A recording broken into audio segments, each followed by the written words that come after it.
আগুনে পুড়ে ধ্বংস হয়ে গেছে। 10 কোটি টাকার ইনভেস্টমেন্ট পুরো ছাই হয়ে গেছে। এখন ওনার কাছে নগদ কোনো অর্থ নেই। আমার মক্কেল বর্তমানে অত্যন্ত মানবেতর জীবনযাপন করছে। ইওর অনার, আমার প্রতিপক্ষের মক্কেলকে তো দেখতে পাচ্ছি আলহামদুলিল্লাহ বেশ ভালোই আছে।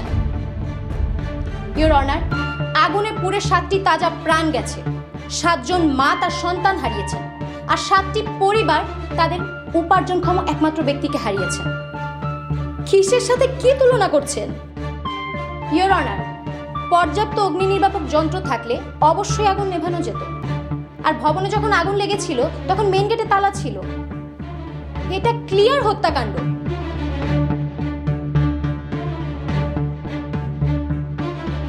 আপনার মক্কেল যদি অর্থ দিতে অসমর্থ হয় তাহলে ওনাকে 14 বছরের জন্য জেলে যেতে হবে। এতগুলো মৃত্যুর দায় এত সহজে এড়ানো যাবে না। ইওর অনার, এ বিষয়ে আমার